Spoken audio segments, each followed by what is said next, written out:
we ran it on QI a few years ago. Yeah. Which was, there's no such thing as a fish. You mean there's no such thing as a fish? No, seriously, it's in the Oxford Dictionary of Underwater Life. It says it right there, first paragraph, no such thing as a fish.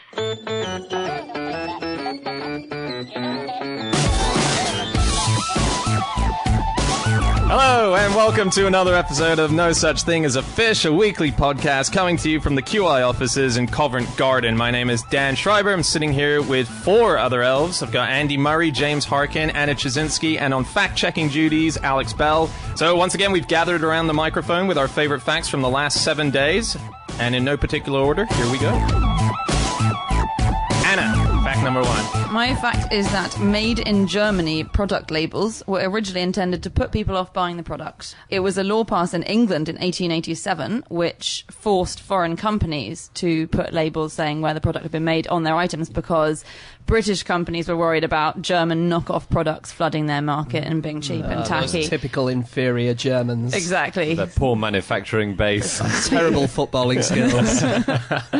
Apparently it was mainly to save the Sheffield cutlery industry.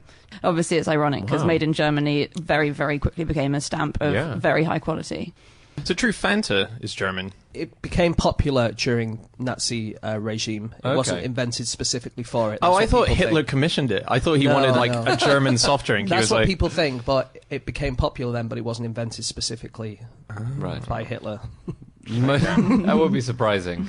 I find it very weird when countries decide that their products have to be patriotic, or like, you know, the classic thing during the war in Iraq when America and France fell out, that freedom fries became the thing. And I love the story of freedom fries because it was one guy, it was a Republican chairman called Bob Ney, and he renamed the menus of 3 congressional cafeterias with freedom fries. That's how it started. And then it just spread from there. Yeah, and he didn't need to tell anyone about it because he has control over the cafeterias. So he just said, this is happening. And so they changed it. Isn't that amazing? That's he has control. Fantastic. Yeah. Fascistic imposition of freedom-based food Yes, names. I did read a reference to supposedly French kissing.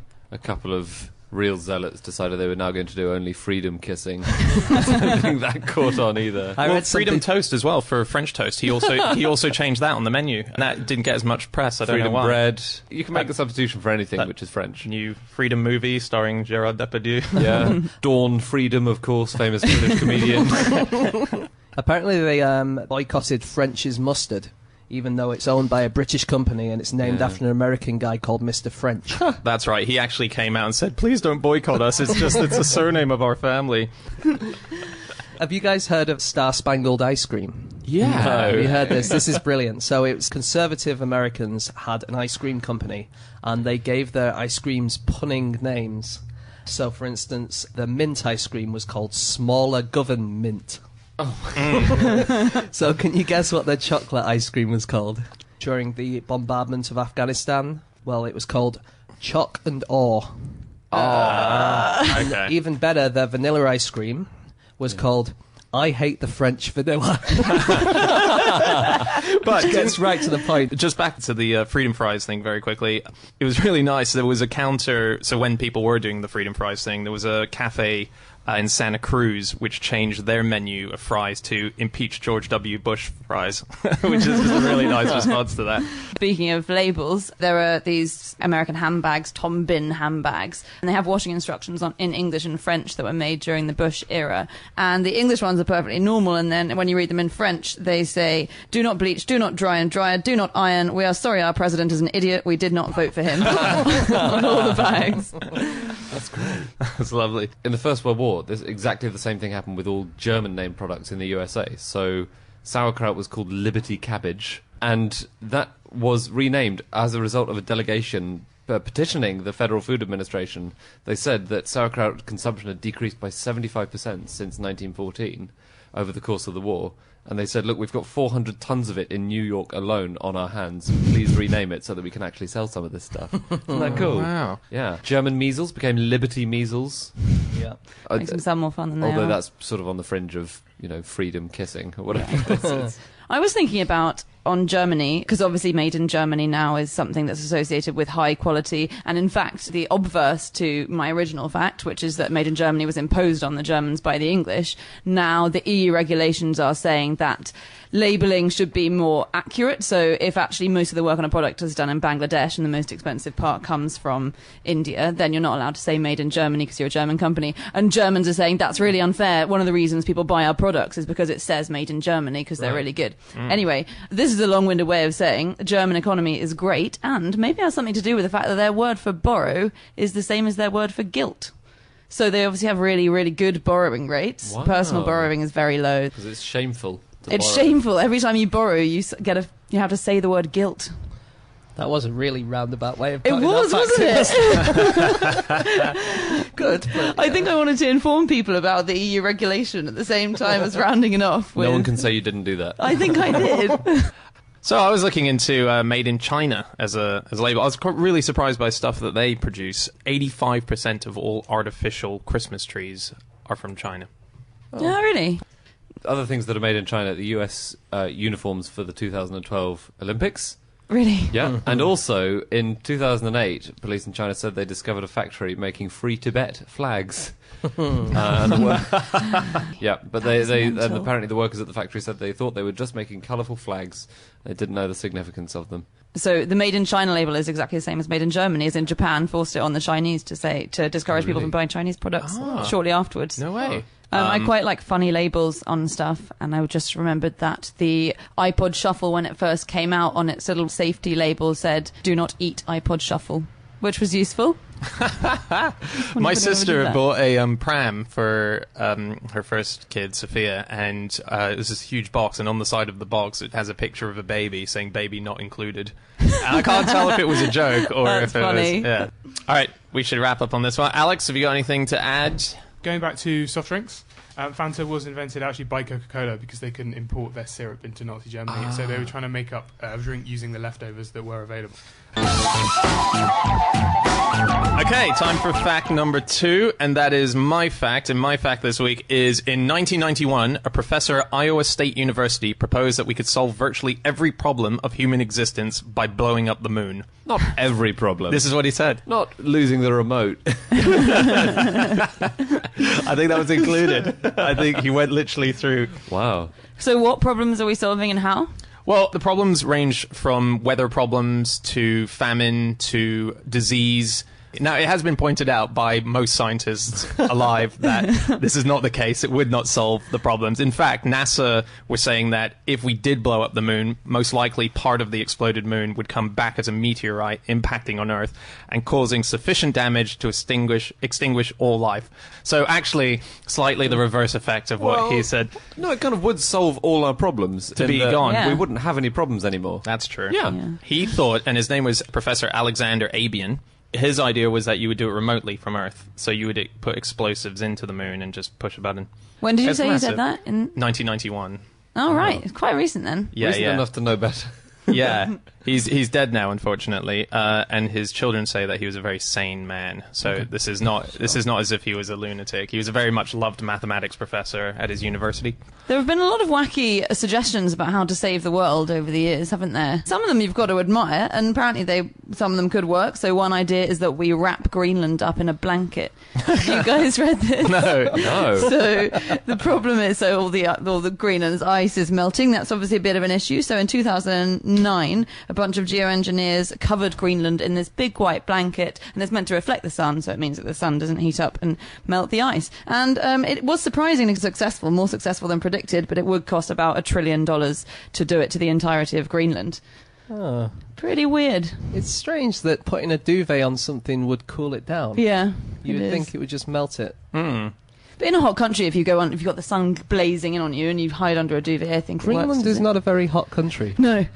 That's a fair point. So does the theory work or not? Yeah, it did work, but it's just that it's way too expensive to be at all feasible. Yeah. My favourite fact about Greenland is that until quite recently, 10% of the whole population lived in the same apartment block. What? No, 1%. Was it 1%? Yeah, Okay. it was something like 400 people out of 40,000, I think. Yeah, Yeah, something like that. isn't that cool? Yeah, that's really It's called cool. Block K, I think, or something like that. Block P. Block God, E. I got that completely wrong, didn't I? I knew there's a fact in there somewhere. So, did we work out what kind of problems he was going to solve? It was one of those things where he kind of just made the statement. He didn't publish a paper on it or anything. He just kind of loosely gave the territories, and it was stuff like the weather pattern. He didn't really go into it much, Tides. Being cut off at high tide on a beach is always Yeah, a nightmare. that's always a nightmare. That's going to stop. Yeah, losing your remote. That was a big part of his decision. Would there be any tides left without the moon? Yeah, because the sun has tidal forces. So there are on the solar Earth. tides as well? Yeah, it just they're would weaker. mean that it would be high tide at midday every day. Everywhere in the world where you were, if it was midday, it'd be high tide. Oh, that's so boring. It's like decimalisation, isn't it? So dull. All those tide timetables that have to be reprinted as Exactly. The crazy pounds, shilling and pence world of the moon. well. Yeah. Mollusks' reproductive organs grow and shrink according to the phases of the moon. So if there was no moon, would they stay big or stay small? It depends when you blew up the moon. Yeah.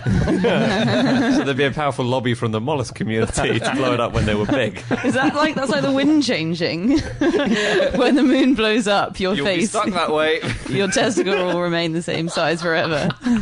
I think we shouldn't be too judgmental though, should we? Because Abian, is that what he was called? Yeah. When he died, he said, those critics who dismissed my ideas are very close to those who dismissed Galileo. And it was true, you know, when Galileo was thinking that. So maybe 300 years, when the moon's just in shattered pieces across the universe. I don't think Galileo ever proposed blowing up the moon. It wasn't smart enough. Call me Captain Skeptical. There was a plan to do a nuclear explosion on the moon, wasn't there, by America, as a show of might to the Russians. Wow. Yeah. It was like a PR exercise. God, that is fascinating. Sort of pointlessly exploding something. Yeah, I mean, it wouldn't Just have to blown show- up the moon. It would have No. just made a bit of a flash. The idea was the Russians would look up and go, oh my God, they blew up a bit of the moon. They must be a lot better than us. Yeah. Or they've got terrible aim. Were they trying to hit us there? Right, Really? Western Europe, come on, they can't hit a barn door. I, of course, no, I'm shaking my head because I know Dan is going to say something about yetis or vampires. no, it's or- my favourite book of recent times that I purchased, Go which on. is called "Who Built the Moon," Oh, and it's God. a really lovely theory that the moon is artificial because back when the rocks were originally brought back from NASA's Apollo 11 mission, the geologists who were studying the rocks said This says made in China, right? No, they said that basically the moon is it's such a weird thing, the moon. The way it sits, the position it sits in, the perfectness of the distance between the sun and the earth, and just all the features that it allows for the tides and all that. It's easier to prove it doesn't exist than to prove it does exist. There are people called ecosexuals. Do you know about these guys? No. What's an So, ecosexual? hang on. Is it people who like having sex with the planet?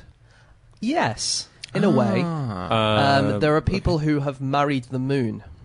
Oh, wow. There were also people who married the Earth, and they interviewed these people, and they said there were 450 of us, and we're all married to the Earth. Has anyone had a divorce to the Earth because they fell in love with the moon and had a little? I don't think so. Because actually, these people who married the moon and married the Earth, they also married the Appalachian Mountains and some snow in Ottawa. I'm tiring of these people. And when they go to Spain later this summer, according to the news report, they plan to marry some hunks of coal in the city of Dijon. Hunks of gold. These people are alive now.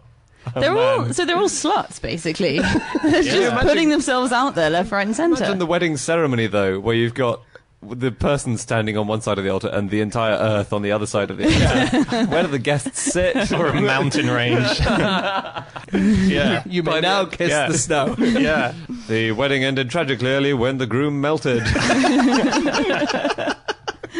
So, could we survive without the moon? Is that at all possible? I don't think I so. doubt it. There would be earthquakes, wouldn't there, and volcanoes and... One theory is that the Earth's rotational axis, as if it just disappeared, that the Earth's rotational axis would go way off and provoke drastic climate change. Oh yeah, because doesn't the moon stop us from wobbling? Like there's a natural Right. wobble of planets, and because we have the moon, it steadies the Earth, Right, and without yeah. that, I think it would cause dramatic climate change. Yeah. Probably like what happened to Mars.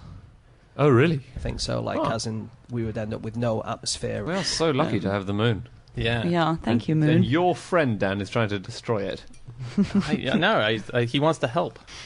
There's an amazing thing, and Alex, you'll probably have to help me find the proper facts about this, but there was a story about when Apollo 10 went around the backside of the moon. So you know how you lose contact with the Earth because you can't get any signal? Yes. Just like O2 on a regular day. It's like this is terrible signal. So they have a few minutes behind the moon, and the astronauts in Apollo 10, as they were going around the moon, they started hearing this amazing orchestra, and they couldn't explain it. And what's really interesting is it's only recently that they've declassified these papers, and the conversation that they had was they were going, we can't tell everyone back on Earth that we're hearing this because they just won't believe us. That will be our career over if we suddenly claim to hear this orchestra. It took them years to work out what it was. It turns out that it was a beam that was coming off from Saturn, I think it was. Alex, you might have to help me on that one there.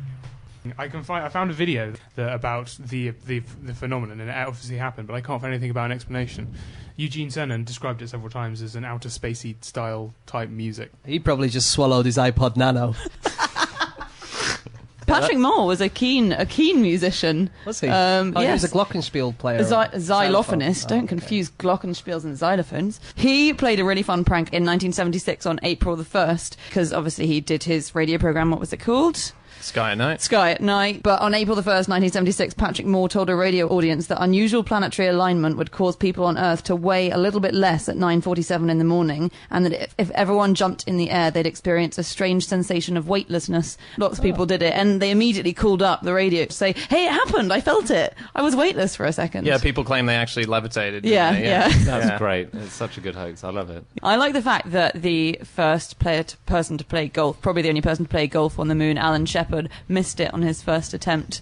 Kind of enjoyed missed the fact his that, shot. Yeah, he missed the shot. Wow. To be fair, he was in a spacesuit, which I guess it's harder to hit a golf ball. One thing I really, really like is that when Neil Armstrong and Buzz Aldrin first landed on the moon, they just landed, NASA got in touch with them and ordered them to eat a meal and go to sleep. Yeah. Can you imagine having just landed on the moon and being told to go to bed? Let's have a nap. To have a nap. We get to the moon, this is what we do. We don't deserve to be contacted by other species. Okay, time for fact number 3, and that is James Harkin. Okay, my fact this week is something I read on mentalfloss.com, and it is that in New York City until 1925, drivers going east or west stopped at an amber light and drove on green, while drivers going north or south drove on an amber light and stopped on green.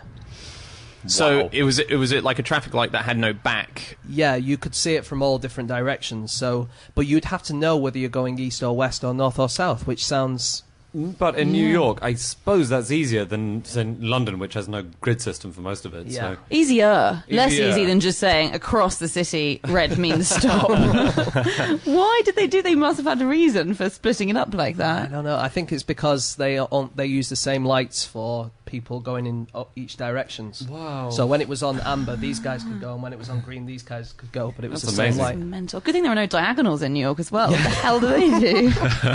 That's true. Similar kind of thing. In London, the Circle line on the Underground used to be owned by two different companies, i.e. the clockwise bit was owned by one and the anti-clockwise was owned by another. Wow. And you had to get a separate ticket from a different office. Sometimes the companies would try and sell you a ticket so you'd go round 30 stops their way rather than go back 3 stops with the other company. Wow. Genius. Sounds like Journey Planner on TFL. I can't have to take 7 items of transport to get there. Who was Alex? Was it you yesterday who was saying that the most popular tube journey is Covent Garden to Leicester Square? Oh, yeah. It's the most popular one and the shortest, isn't And it? the shortest. most commonly travelled. Unless you take the anti-clockwise route, in which case it's a pretty You really long get way. your money's worth, yeah. Yeah. During the Cultural Revolution in China, they wanted to change it so that green meant stop and red meant go, because obviously red was a much more positive colour in those days. It's very strong. What I love colour. about the Cultural Revolution, that fact about how they tried to kill all the sparrows because they were eating all the crops. Do you remember that? I think that was the Great Leap Forward. Was it? Yes. It was under Mao, yeah. So what did they do? There were like half a billion sparrows in China, and they had a scheme where everyone was encouraged to kill them all. And so everyone killed all the sparrows, and then that's great because they're not eating the crops anymore, but they didn't realise that actually the sparrows were eating all the insects that were eating the crops. So they got rid of the sparrows, and then all the crops died because they were eaten by insects instead. Fools. People never anticipate introductions and culling. People never seem to anticipate the natural knock-on effect. No, exactly, even though it happens every time. Yeah, I really like that guy who wanted to introduce to America every single bird mentioned in Shakespeare. Oh, yeah. And he introduced tons of them, and one of them is now the biggest pest in America, and I can't remember which one it is. Is he called Skylin or something like that? Yeah, something like that. Skylin or something like that, yeah. I have an amazing sparrow fact Go on. that I found yesterday. I'm so glad this has come up. I read this in a Carl Sagan book. I was in Foils and just flipped it open to a random page, and it was that sparrows' testicles are 1 millimeter long and weigh 1 milligram. Oh. So I tweeted that yesterday, and Kees Moliker, who is the Natural History Museum in Rotterdam's head curator, he got back to me saying that in April and May, the sparrow's testicles will grow to the size of a kidney bean. Wow. From a That's a big millimeter. Oh my days. Yeah. That's like a... That's... What's that? Like 1,000 mollusk times? at a full moon. I read yesterday that also on Testicle News. Oh, yeah. That wasn't the website. It was just so I read that hippos can hide their testicles around their body. What? What, like on their shoulder? In a pocket Yeah, no. What they can do is they can retract them up to a foot inside their body. And the reason that they do it is because when hippos used to fight each other, or when hippos do fight each other, they often go for the testicles. And so it's evolved as kind of an evolutionary way of moving their testicles out of the way. And it's a real problem if you're trying to castrate them. Can't believe hippos have beaten you guys to it. Surely you wish that you'd evolved that far. WWF wrestlers do it. That's the... Okay, right. This goes back to Ian Fleming, because in one of his books, I think it's in You Only Live Twice, Bond's getting his instructions from M, and M says, be careful of sumo wrestlers in Japan, because they can all withdraw their testicles into their body. But why be careful? Watch out for those testicle retractors. You'll die of shock if There are you going see to be it. some non-testicles where you expect to see testicles, Bond. Just prepare yourself. But can they? I don't think it's true, no. So No. humans can't... No one can... No, but can't you... I've not tried, but I thought the idea was that they sort of shoved them into themselves. If I had a half hour with you, Andy, and I had a lot of determination, but the fact that I'm kind of we've slightly jumped past, which I love way more, is that hippos kick each other in the balls. No, in don't fights? bite their balls. Yeah. Oh wow! Because if you think about it, it's a good if you're fighting someone for sexual reasons, as in you're trying to get the lady hippo. Yeah. Then a good way of going against the guy is to bite his testicles off, because then he can't mate with the female. 2 birds, 1 stone. So you sort of cripple him, and also... One bird, no stones. 2 birds. I think we should maybe go back to traffic lights. Yeah, sure. Back to traffic lights. I was reading about the history of signs, and when the 2 people who standardised signposts in the UK, it's pretty thrilling reading, were Jock Kinnear and Margaret Calvert in the 1950s. But one of the things there was uproar about when they were standardising signposts was signs had usually been in capital letters, and their proposal to put them in lower case apparently caused outrage in the sign-making community. Are they in lowercase or uppercase now? I can't even Lowercase. visualise. Are they? They decided because it's easier to read from a distance, because capitals can look all sort of the same if you're at a distance. Oh, that's good. And they were tasked to find the most boring font available to them so it wasn't distracting for drivers. And what did they go with? And it's called motorist font. That does sound boring, to be fair. I like the way that before they standardised it, they would have weird signs. There was the sign for schools used to be a flaming torch of knowledge. Some It's places. brilliant. I want to live in a country where those are the symbols. It's great, isn't it? But Yeah. imagine driving up the road and you see a flaming torch. School is not the first place you think of. Danger, fire, turn around. exactly. I mean, actually, the sign for Statue of schools... Liberty straight ahead. The sign for schools now, the girl in that picture or Children Crossing is based on the woman Margaret who standardised the schools, which I don't know how it's based on her because it's the most generic girl picture ever. Yeah, and the sign for farm animals is based on her family cow, which was called Patience. So now we know that the cow on those farm signs is called Patience. Wonderful. Alex, have you got anything to add? Yes, a couple of things very quickly. It was Eugene Schieflin in 1890 who released a load of birds into Central Park. They were all mentioned in Shakespeare. He let bullfinches, chaffinches, nightingales and skylarks into the park, but it was the starlings that he released, which have now grown to about population of about 2 billion. Yeah. Wow. Massive pest. In British Columbia is the second largest producer of blueberries, and they just eat all the blueberries. So that's a bit of a nightmare. It was in You Only Live Twice that Bond was being taught how to be Japanese, and his teacher told him that sumo can retract their testicles, but it's, as far as I can tell, a complete myth. Yeah. There's nothing behind it, like artificially doing it or otherwise. Again, half an hour with me and Andy in a room. Okay, time for our final fact of the show, and that is you, Andy Murray. My fact is that there are companies which lasso icebergs to stop them hitting oil rigs. That's really good. How cool is that? That's very cool. So when you say lasso, do they do the cowboy thing if they just throw a rope at it? They just throw a rope and they say yeehaw, and then they brand it, which doesn't work because It melts. it melts. It's not exactly like the cowboy thing, but basically a ship circumnavigates an iceberg with a rope. See what I mean? So it ties it on at one point, it goes around the circumference, and then reattaches it and just tows it. No, you don't have to tow it more than a few degrees off course to ensure that it doesn't hit an oil rig. But it's really clever, and half the battle is in knowing where icebergs are and checking how they're floating, and so they observe the sky, or they observe the sea rather, from the skies. And check what's moving where. If any icebergs do need to be moved, then they call a cowboy. They call a cowboy, yeah. That started with the Titanic, didn't it? It was the fact that the iceberg hitting the Titanic led to them going, we need to monitor these things now, and they started putting in place the system that we now have to work out where they all are. The International Ice Patrol, which I just really like as a name. Fantastic Oh, is that what it's organisation. Yeah. That's good. But I like the fact that, after the Titanic, they were just a bunch of guys in boats were sent out to check where icebergs were, so I assume they just kept crashing into icebergs and going, well, there's one here. Got another one. Got one. You know, they have a photo, or two photos, that they think potentially was the iceberg that the Titanic crashed into.